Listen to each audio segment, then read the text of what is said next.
guess we're videoing. A couple of years ago, I did a thing called Ask Me Anything, which a lot of podcasters and TV personalities and YouTube personalities are doing. And so my students decided that it would be fun to do one with me, and I thought, well, we'll see. And we did it, and we did have a lot of fun. And since then, some things have gotten in the way, and we haven't really been able to do an Ask Me Anything with regard to me. We did do an Ask My Dad Anything, which I'm looking at doing another one of those pretty soon. I already have the questions for him for that one. But this last semester, I threw it up to my students again and asked, do we want to do this? And if they did, they could send their questions. So I did. I got a lot of really great questions, and I'm looking forward to answering them. And some of them are kind of involved. So we'll see. I may not be able to do all of them in this particular video because, as you guys do know, sometimes I tend to elaborate a little bit more than maybe the moment calls for. but I'll try to get through it, in a relatively reasonable way. I also have people working on the lawn outside, and I have 4 dogs, so they're all barking in the background. And I have a blind and deaf dog sitting at my feet, which is like right by where the camera is set up. So we'll see if we can get through this without too much calamity, shall we? All right, let's do this.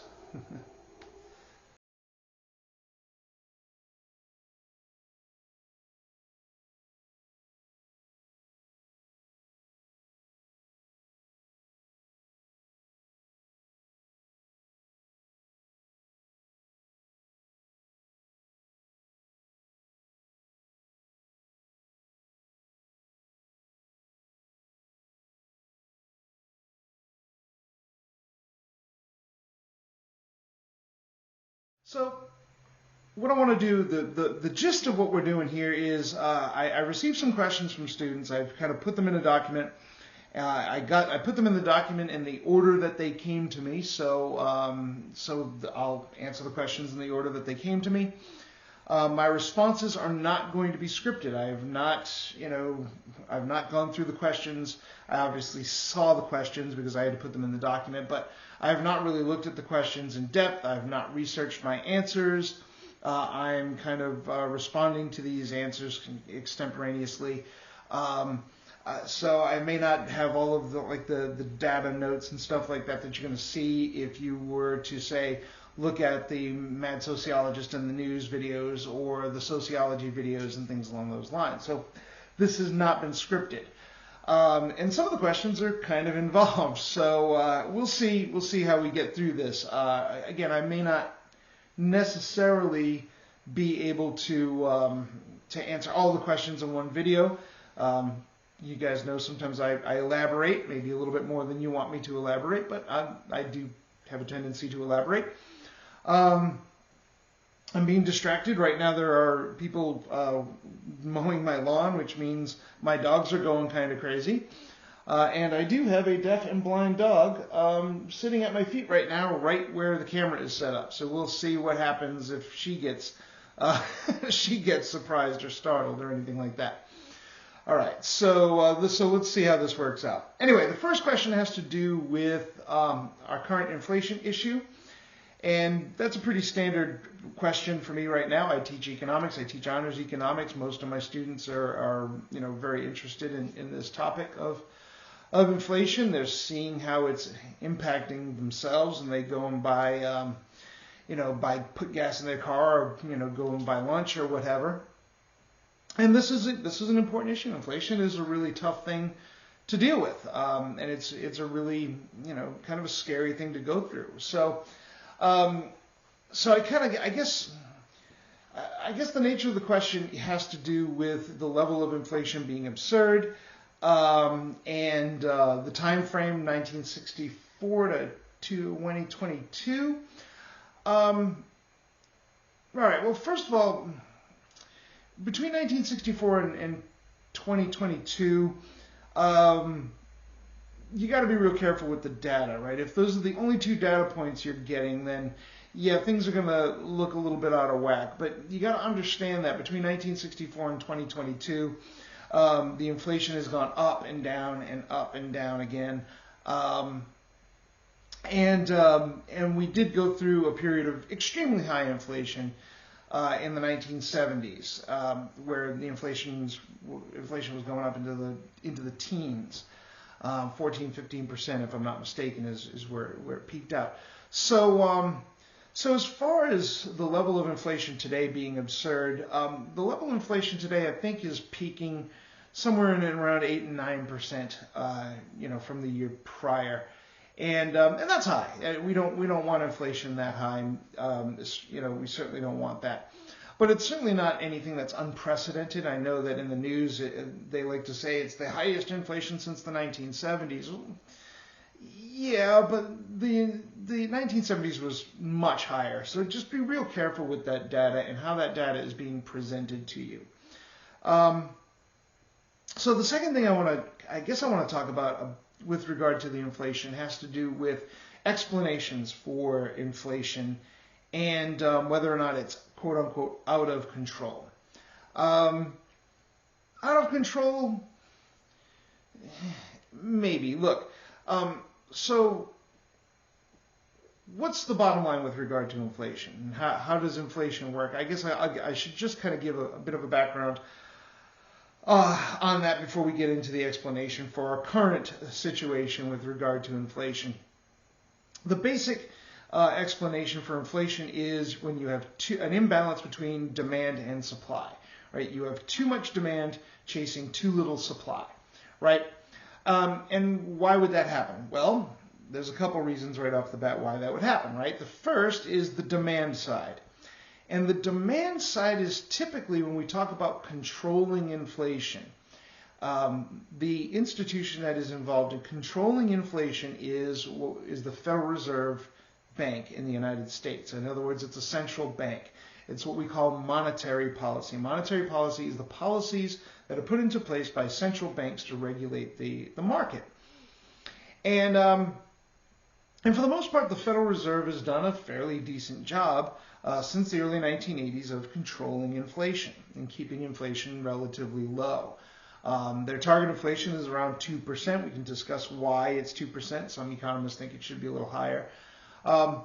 But that's their target, and they've largely done that. They've largely kept inflation in and around 2%. Well, how do they do that? Well, what the central bank tries to do is it tries to regulate what we call the monetary base. They try to regulate the amount of money that exists in the marketplace.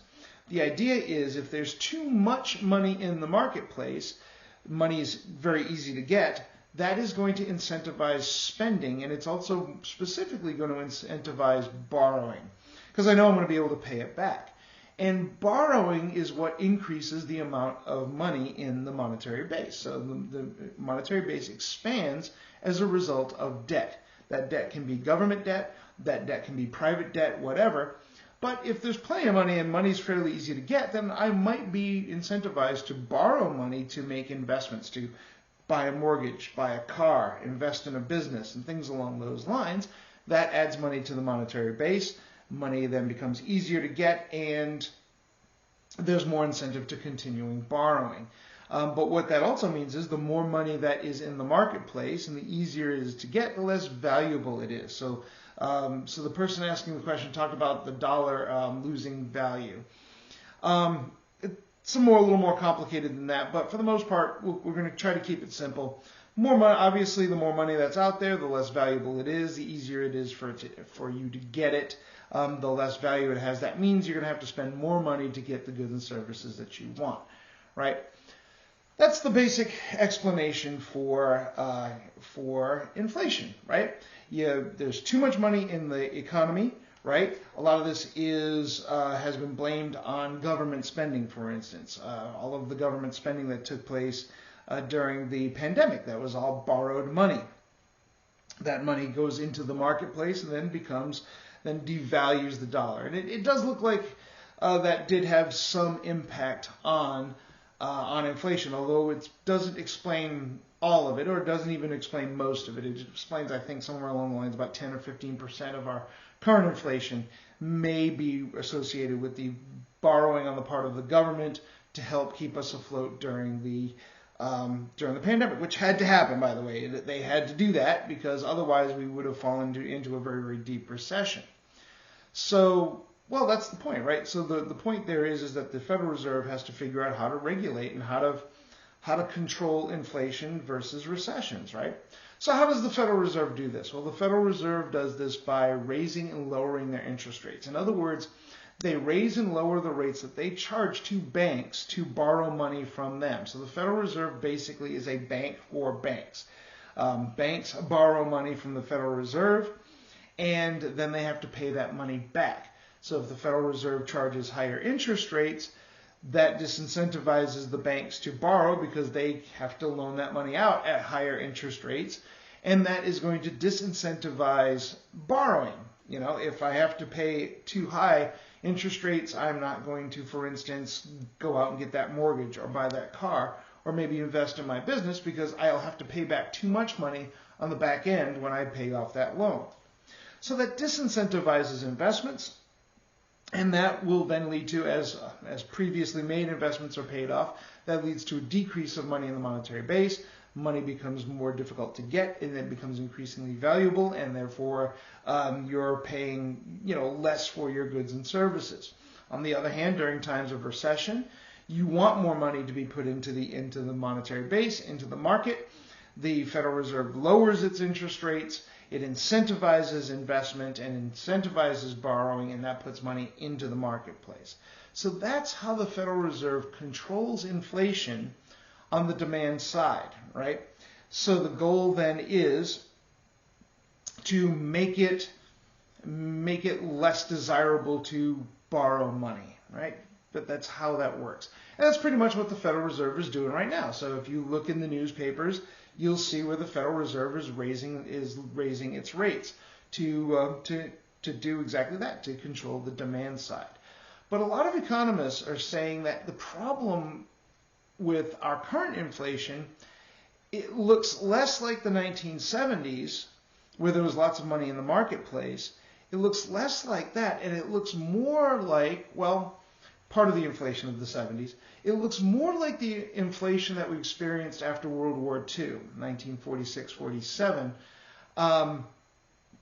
when you had basically the end of wartime production. You had large numbers of soldiers returning home, demanding housing, demanding jobs. You had high levels of savings on the part of people during World War II because there were quotas on what you could purchase, and then those quotas were lifted, and now people want to start buying stuff and using their savings. It's called pent-up demand. So they wanted to use that savings. And it's looking a little bit more like that. And the problem wasn't so much that you had all this demand chasing. You had an excess amount of demand chasing not enough supply. The problem was that you still had these industries that were on a kind of a wartime footing, producing tanks rather than cars and shells rather than washing machines. And now we want cars and we want washing machines, and we had to transition. We had to make that transition, to a consumer economy again. Well, that's kind of what looks like is happening with regard to our current inflationary period. The supply side is where the problem is. So we had a couple problems. We have China shutting down as a response of the COVID. We had, a shortage in computer chips, and most of the things that we want to buy use computer chips, so that shoots up the price. We had oil production that was slowed down as a result of the pandemic. We had shipping containers that were kind of stalled, and we had a shortage of shipping containers because more people were demanding goods rather than services.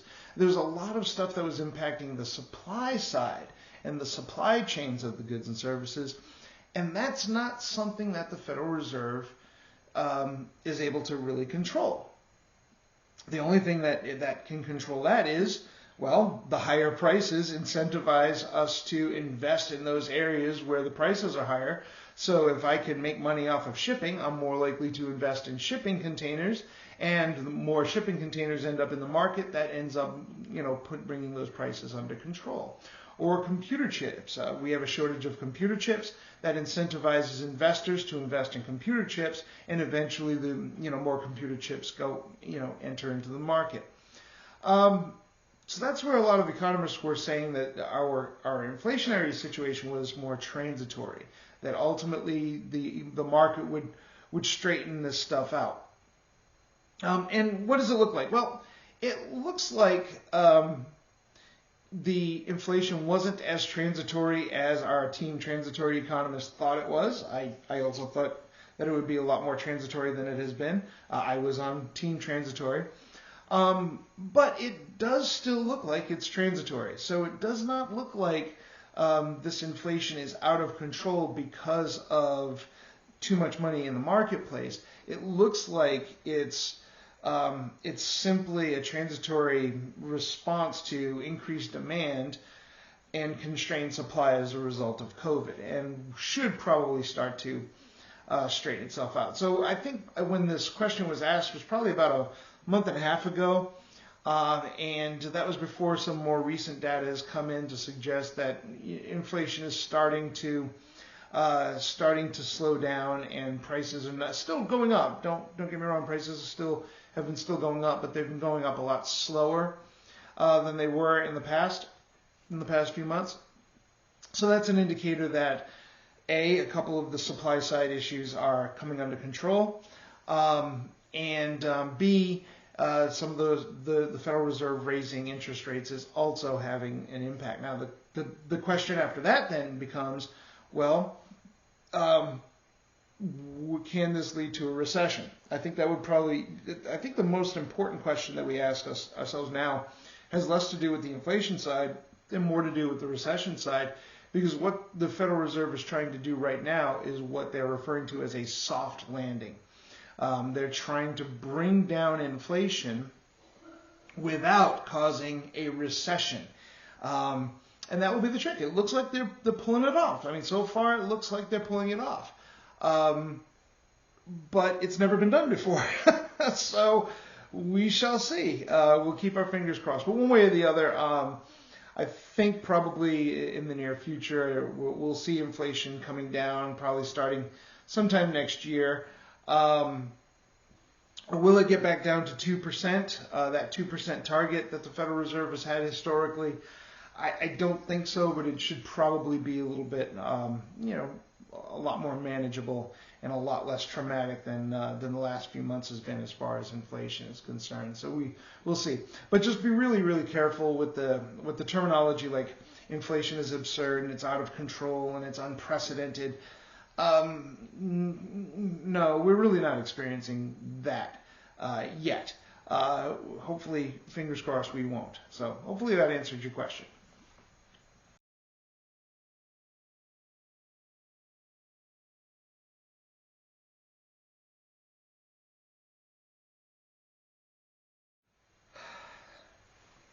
Wow. So I do get this question a lot because I work mostly with high school seniors, mostly high school seniors who are college bound. So I do get this question quite often, and yes, it does sometimes. Things sometimes feel like you're getting overwhelmed, and things are piling up, and it's just too much, and there's too much stuff to focus on and think about, and how do we deal with that? And I think I did a post a while back on my classroom, Mr. Andoscia's classroom.net, dealing with kind of a definition of stress that has to do with balancing the expectations with your what I call your personal capital, and really one of the things that you should probably think about doing when things are building up is just stop. The first thing you need to do is just kind of stop. and take a look at the things. Do a survey of the things that have piled up, or what is too much, and what are the expectations, what are the things that you need to do, and prioritize and organize those things. Getting your getting your applications out for college. Some of you have jobs, you're in band, you're doing extracurriculars, things along those lines.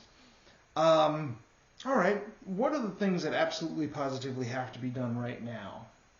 What are the things that I can schedule throughout the week? What are the things that I can schedule through the month? And parsing them out.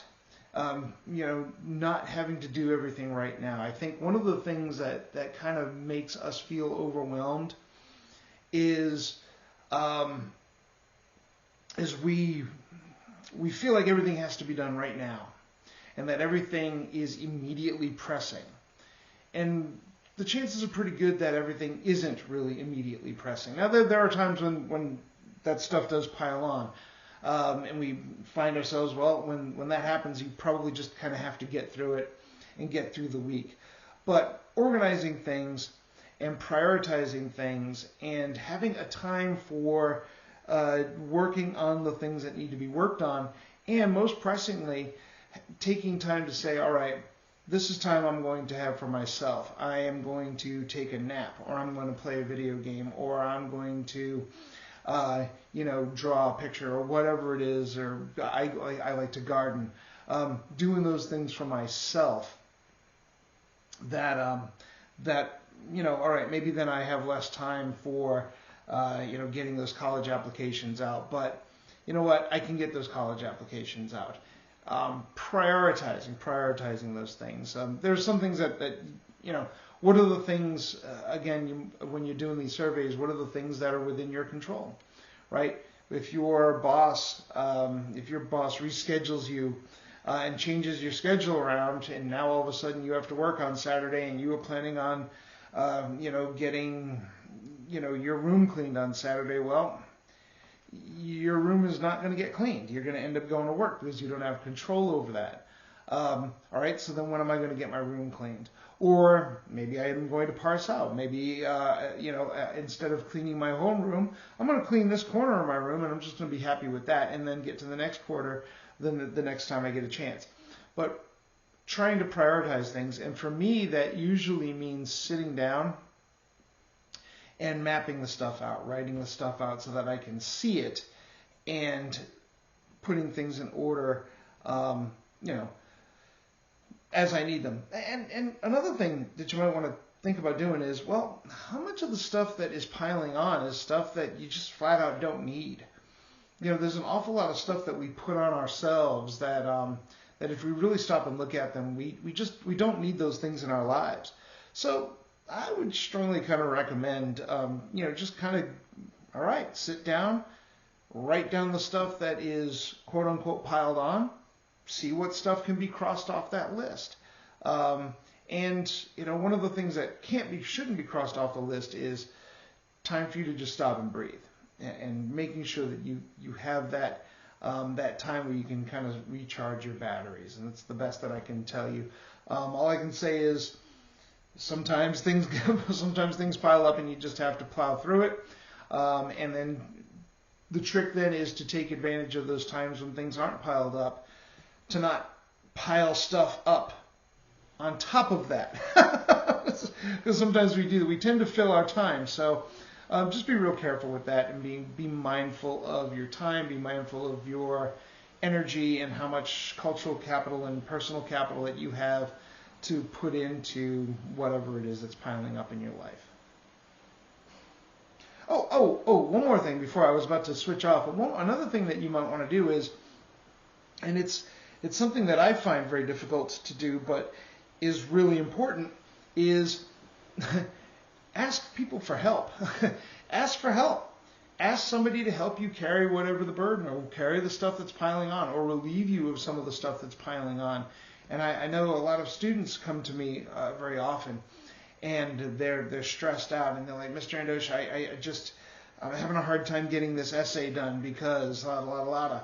All right, well, fine. I'm perfectly happy to work with you and say, get this done and worry about the essay, and we'll deal with the essay when the time comes.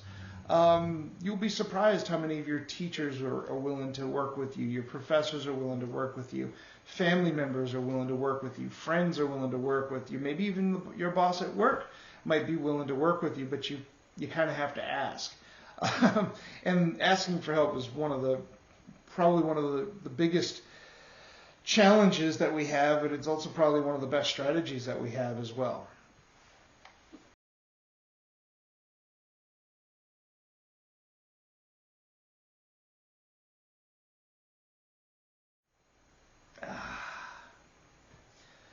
All right, so there's a bit of a backstory to this. I don't know. I don't know which student asked this particular question, but there's a bit of a backstory on this, and I've written on it on the Mad Sociologist blog as well, and that has to do with gun violence and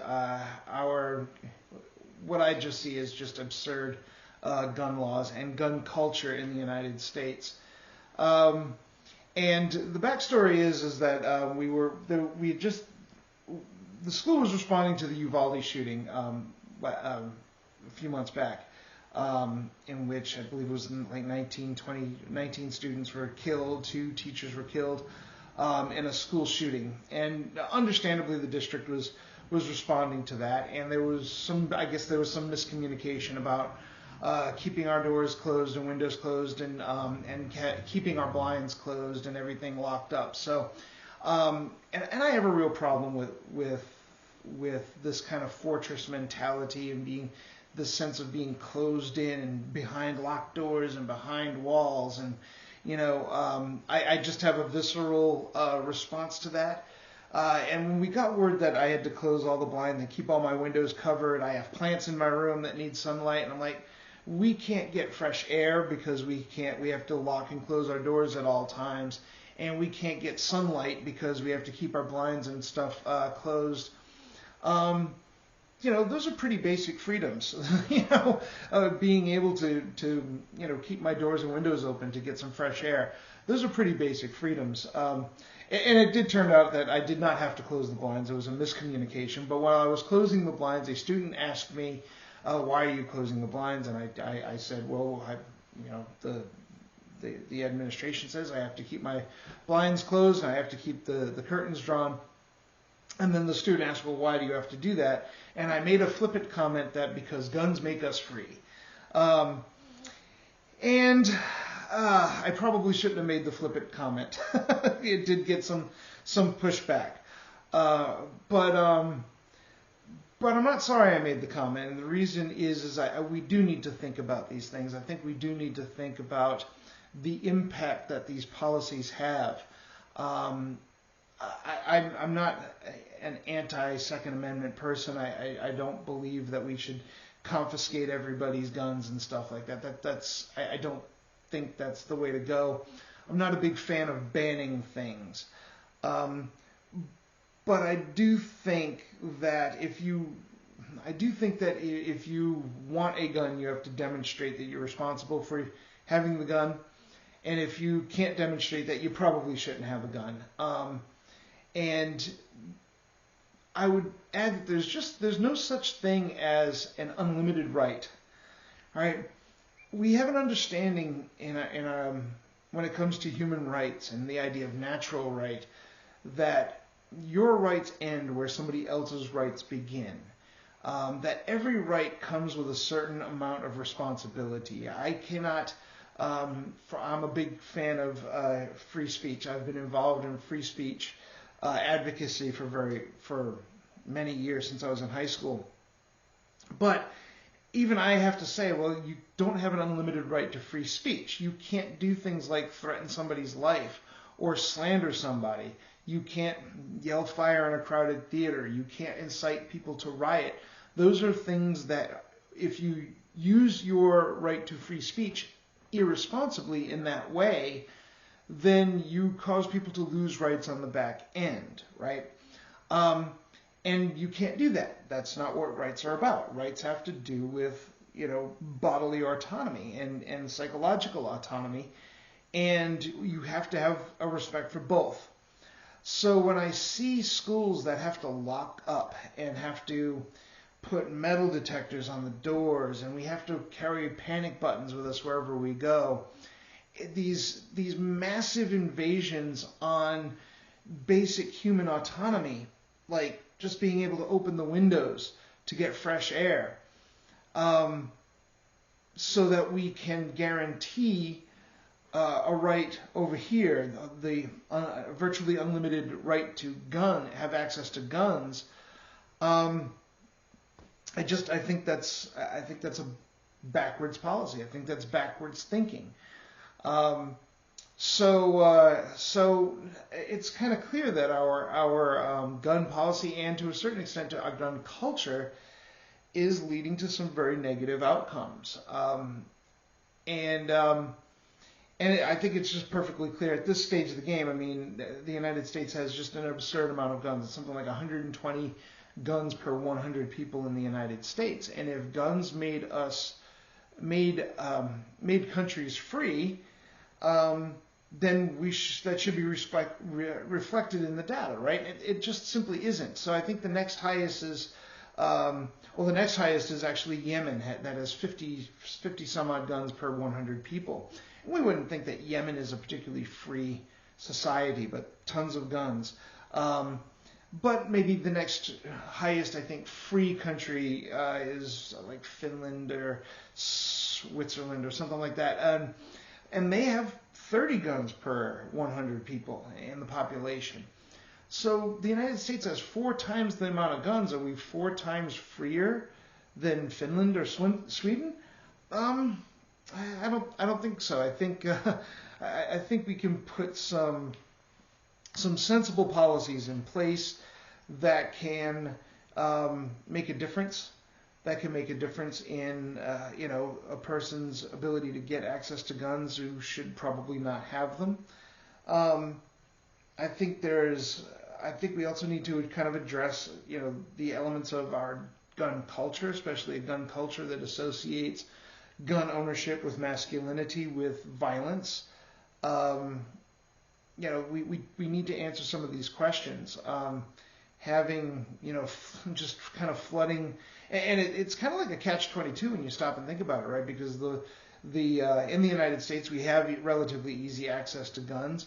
The more insecure people feel, the more guns that they're buying. The more guns that we're buying, the easier it is to use guns in a conflict and to put ourselves in situations that are not safe or not smart to put ourselves in.